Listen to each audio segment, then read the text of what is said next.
un podcast de Cooperativa.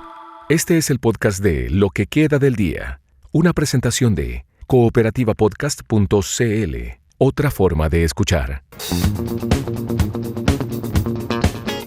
Hola, soy Paula Molina, gracias otra vez por estar aquí en el podcast de Lo que queda del día. Suscríbete, compártelo. Nosotros grabamos el episodio junto a Ulises Altea y hoy te hablamos de los más de 200 científicos y científicas de todo el mundo, parte del panel intergubernamental para el cambio climático que se han reunido en Chile estos días.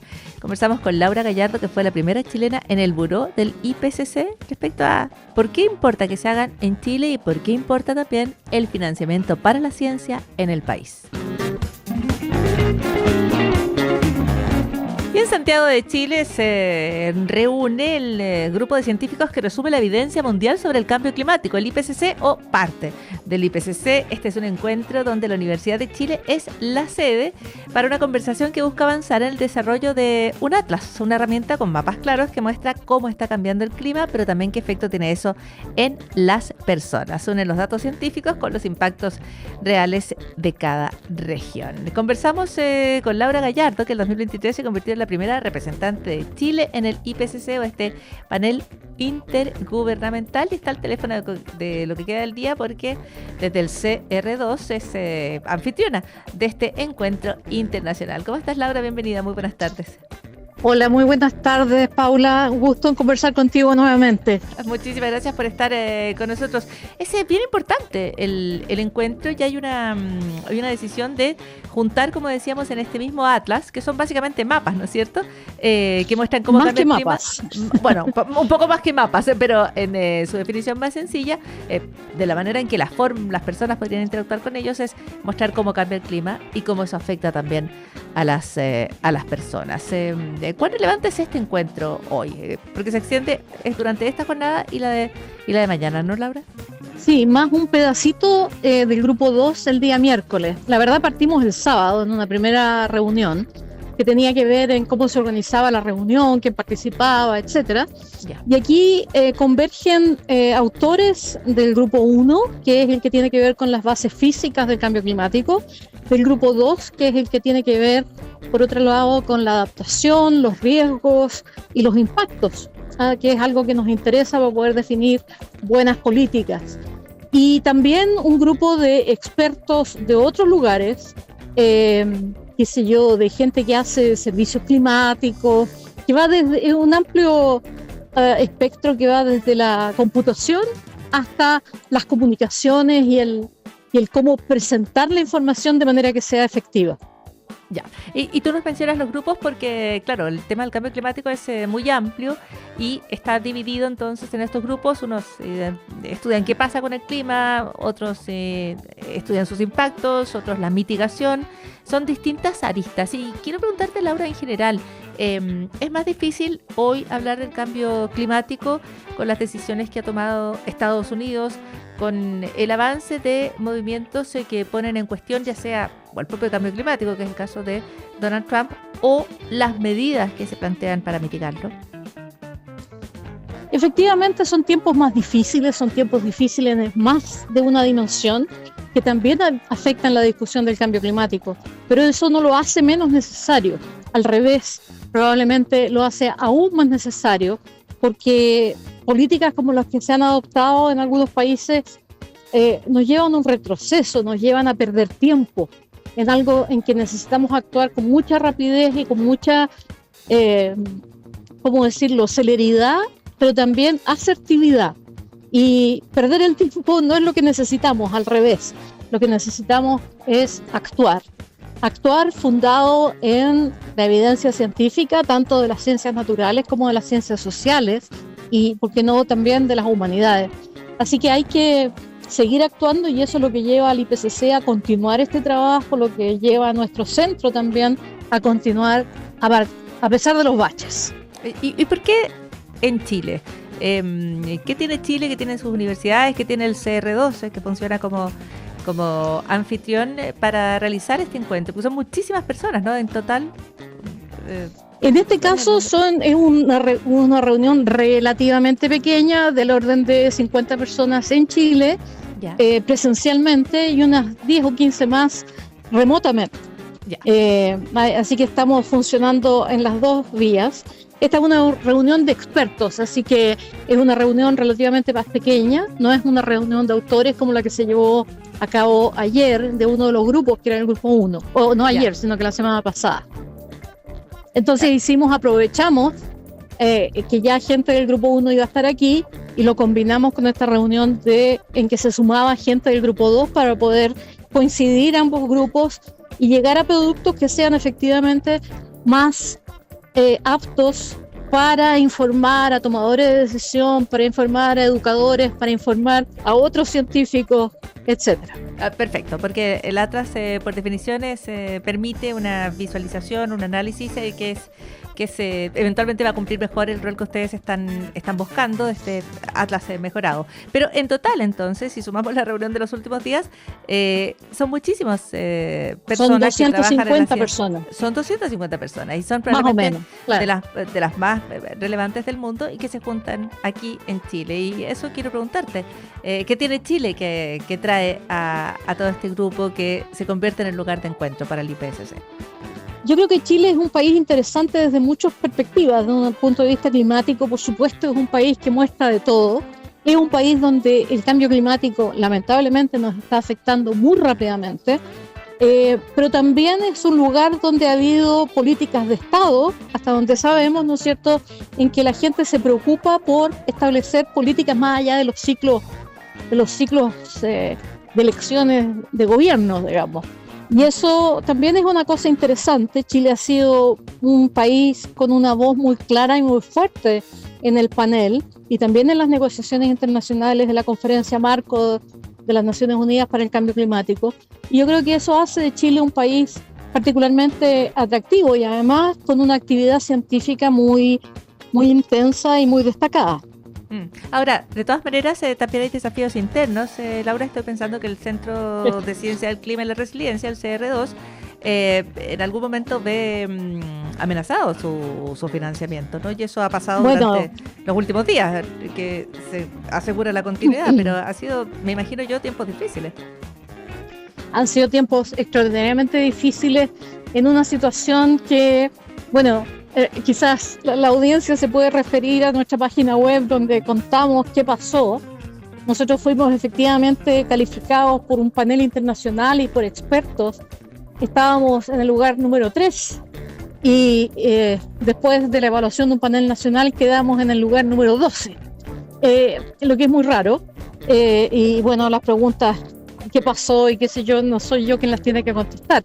Pero afortunadamente también se dispuso un financiamiento a través de las actividades de interés nacional que mantiene la Universidad de Chile, ¿no es cierto?, que mantiene la Orquesta Sinfónica, el Ballet de Chile, y a eso se sumó una cantidad significativa de recursos que nos permite respirar y mantener la actividad, que es una actividad crucial. Cuando no se accedió a los fondos a los cuales habíamos postulado, efectivamente Chile quedó, no solo nosotros quedamos en una posición desmejorada, sino que Chile quedó en una posición muy desmejorada porque había quedado sin un centro dedicado al cambio climático y la resiliencia, un tipo de competencia que ha tomado mucho tiempo construir, ¿no es cierto?, como llevábamos más de 13 años y que había que mantener. Afortunadamente eso se escuchó y efectivamente tenemos este financiamiento al menos por 1 año y medio o algo así. Después veremos qué es lo que pasa y estamos, por supuesto, muy atentos y atentas a lo que está pasando con esta discusión de presupuesto, ¿no es cierto?, que yo creo que hay que entender que la ciencia no es un gasto, la ciencia es una inversión y por lo tanto se requiere mantener, así como mantener el almuerzo para los niños en los colegios, es una inversión y no un gasto. De la misma manera, si Chile quiere ser un país efectivamente desarrollado, requiere no solo de exportar frutas, piedras y palos, como decía por ahí un ex rector de la Universidad de Chile, sino que también requiere de pensamiento, de diseño, de prepararnos para el futuro, y eso requiere de ciencia. Y tenemos buena ciencia, pero requerimos recursos para seguir haciendo más ciencia, que es muy pertinente frente a los tiempos difíciles que se nos avecinan, o sea, que ya estamos viviendo en Chile y que vamos a tener que seguir enfrentando en el futuro. Laura Gallardo, es evidente que en Chile hay un cambio de signo político, un gobierno distinto.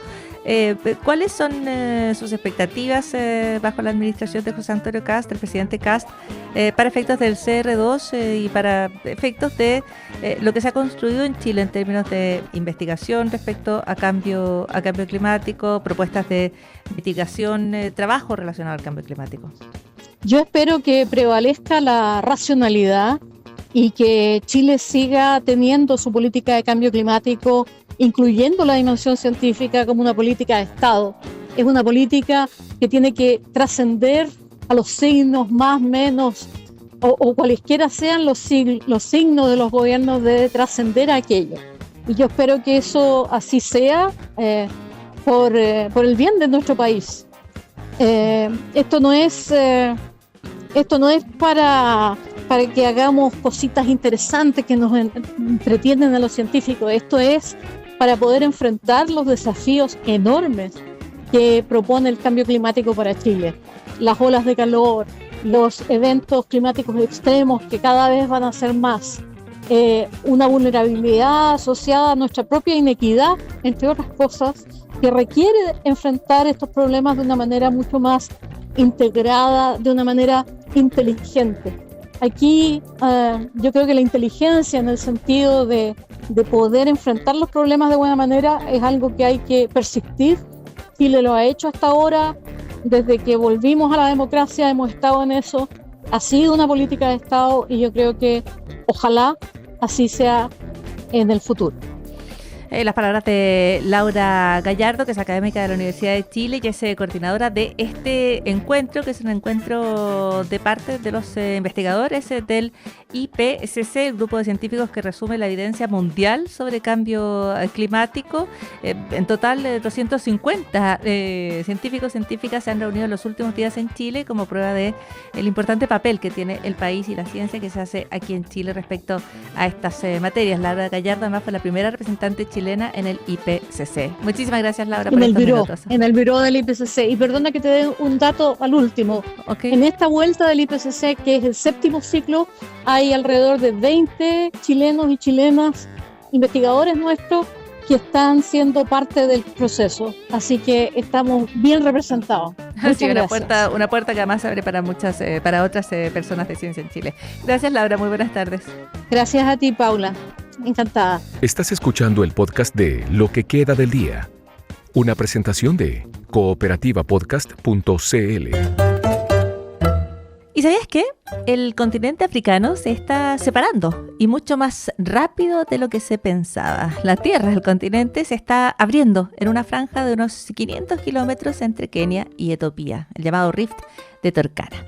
Allí las placas tectónicas se están alejando y eso está abriendo la grieta. Y un estudio recién publicado muestra que al centro de esta zona, de hecho, la corteza terrestre se ha adelgazado hasta unos 13 kilómetros, muy por debajo de los más de 35 que tienen otras regiones cercanas. Así que hay un debilitamiento que indica que la ruptura es más profunda o ha avanzado más de lo que se pensaba. No es un proceso nuevo, comenzó hace millones de años, pero la ciencia cree que se fue acelerando en los últimos 4 millones cuando la corteza empezó a ceder con más claridad. ¿Cuánto le falta para separarse aún más, para dejar un espacio donde podría entrar un nuevo océano? Cientos de miles o millones de años. Es un proceso muy lento, pero es irreversible. Pero así como esa fractura va separando el continente, las mismas fuerzas que la crearon son las que han ido hundiendo y deformando ese suelo, creando cuencas donde han ido quedando las huellas más antiguas de una especie muy particular, la nuestra. En esta región se concentra cerca de un tercio de los fósiles de antiguos homínidos encontrados en África, incluyendo la famosa Lucy, de 3,2 millones de años. O sea, el mismo proceso que está separando el continente es el que permitió conservar las huellas más antiguas de la historia humana. La misma grieta que separa a África es la que nos ha permitido saber quiénes somos y de dónde venimos. Y de alguna manera es algo que nos une. Y eso también es parte de lo que queda del día.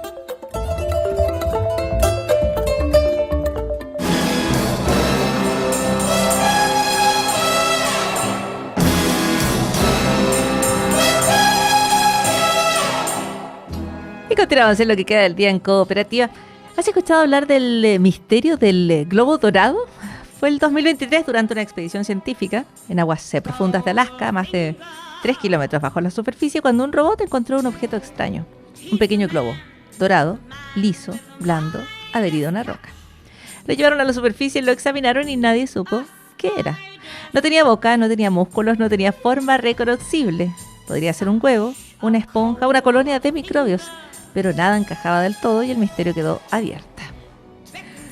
La respuesta solo empezó a aparecer bajo el microscopio, porque el tejido tenía células, las mismas que usan medusas y anémonas, células urticantes.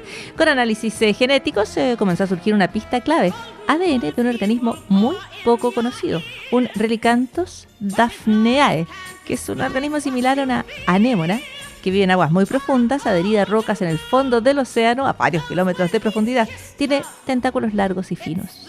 Lo que encontraron no fue el animal, sino esta especie de envoltura que secreta para fijarse a la roca, que se puede el animal desprender y mover y deja atrás esta estructura, o sea, esta especie de globo dorado.